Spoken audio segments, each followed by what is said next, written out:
Next, to help open up a jewelry store, Jessica borrowed money from a bank. She took out a personal amortized loan for $42,500 at an interest rate of 6.85% with a monthly payment term of 6 years. Let's find our monthly payment. Now, I took the liberty of copying this lovely formula down right down here. I will bring it to the forefront and then bring it right back down. But our formula, and this is one of those lovely formulas that I would encourage you to include on your notes page that you can use on your final exam, which is the monthly payment formula. Now, most of the time these formulas will be embedded in the questions where you can click on the blue link, but this was just a worksheet that was created, so they can't embed, links in a worksheet. Anyhow, the monthly payment, which is normally a M, is equal to the $42,500. I tell you, I don't know what I'm thinking about. Can't talk tonight. 0.0685 divided by 12 over 1 minus 1 plus 0.0685 divided by 12 raised to the negative 72 power. Why 72? Because it's 6 times 12, and 6 times 12 is 72. Alright, so we can do this in our handy dandy calculator one of two ways. The first way is to type all that in at once, or you could type it in slowly. Just do the numerator first, then do the denominator, and then divide them out. But I want to give you a big word of advice. Don't play around with decimals. Do not round decimals to your favorite decimal. I don't see any directions that say round this to the nearest thousandth. You leave the entire decimal in your problem. Your calculator can handle it. Don't you be the hero and say, I'm just going to put 0.5. You're going to get it wrong. All right, I'm off my soapbox now.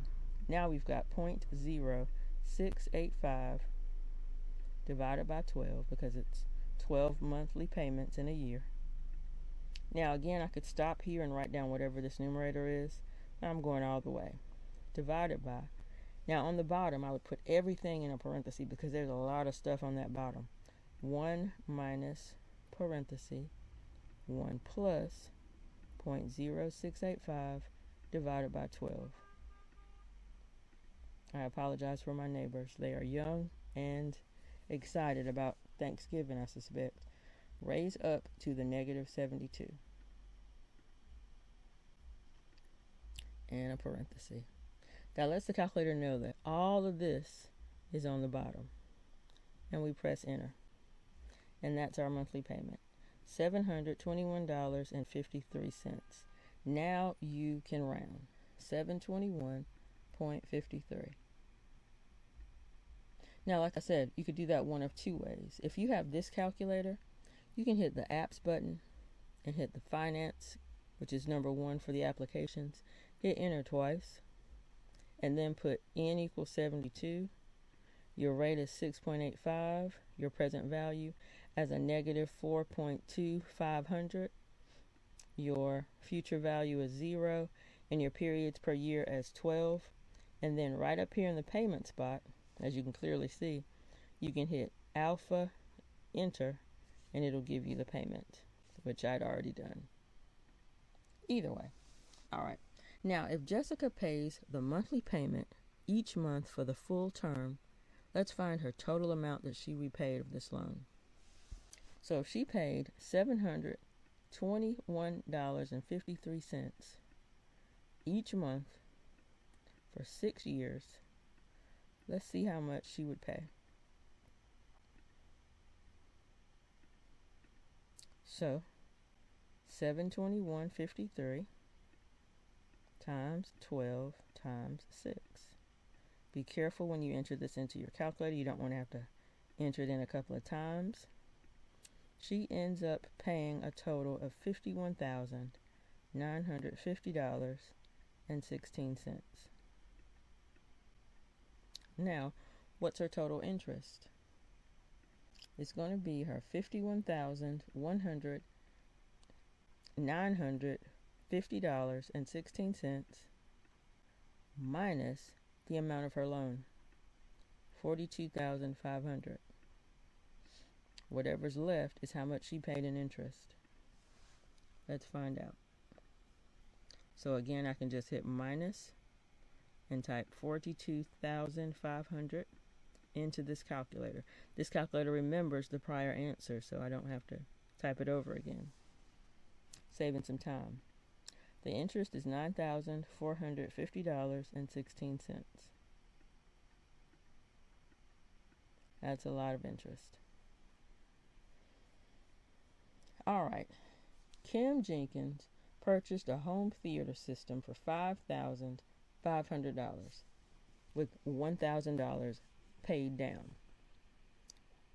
The balance was financed for 22 equal monthly payments, and Kim agreed to pay a finance charge of $549. Kind of like an agreement you would enter into in a place like Rent-A-Center or something. Using the annual percentage rate table, calculate the following answers. First of all, you don't need the table to calculate the amount that's financed. She wanted to buy this theater system for $5,500. She paid $1,000 down. So the amount that she financed was a total of $4,500. That's how much she borrowed from the finance company at wherever place this home theater system was purchased. Now you do need the table for the APR rate.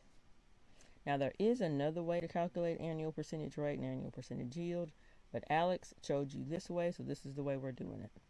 We take the finance charge, which they gave us as $549, and we divide it by the amount that she financed, which is $4,500, and we multiply this times 100 because it's per 100.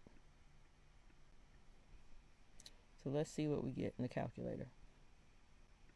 549 divided by 4,500 times 100 gives us 12.2. This is our table lookup factor, 12.2. This is not our answer. It is what we look up or what we're looking for in the table. Now I took a snapshot of a table because, as you can clearly see, there are no blue links. This is not something I think you should copy anywhere because the table is too large. When you're in your table, you're not necessarily going to see this number exactly, so we're trying to get one that's close to it. First thing we do is we look along the left side and we find our number of payments. Remember, we're making 22 payments. So we go along this row until we see something that looks like 12.2.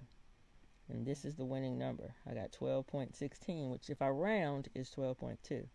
So I look up and I find out that my annual percentage rate would be approximately 12.25. And that's all I have to do there. Not too terrible, not too shabby. All right, on to conditionals, contrapositives, inverses, and converses. Now, it's best for you to remember how to rewrite these conditional statements, these special forms of the conditional. So I've put this here as just a reminder. The conditional statement has always got that arrow, that implication arrow, and it means if P, then Q. The converse says if Q, then P. The inverse says if not P, then not Q. And the contrapositive says if not Q, then not P. These two statements here are logically equivalent, the inverse and the converse. If you do their truth tables, they're the same. Same with the conditional and the contrapositive. They're also logically equivalent. But they didn't ask us that. They asked us to simply rewrite the statement. So, since this is more of a multiple choice thing, let's do it. Starting with, if a person is a professional hockey player, that's P, then the person is a professional athlete, that's Q. Now, part A. If we want to do the contrapositive, we have to remember that the contrapositive says not Q, then not P. So if you could represent it symbolically with the little squiggles for negation, then it'll be easier to write. So if blank, then blank. So if the person is not a professional athlete, then the person is not a professional hockey player. So that would be the one that I would choose. So if the person is not a professional athlete, then the person is not a professional hockey player. So it would be D, then B. And that's all you wrote. D, B. Converse says, if Q, then P. It just switches the order of the original statement. So if we were to highlight that, if the person is a professional athlete, then the person is a professional hockey player, is what I'd go with. So if a person is a professional athlete, then the person is a professional hockey player. How wonderful.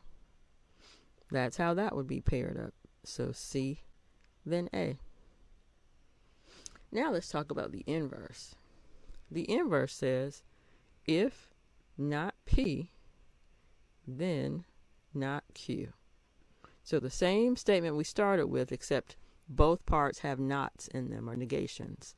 So if a person is not a professional hockey player, then the person is not a professional athlete. It's the reverse of the contrapositive.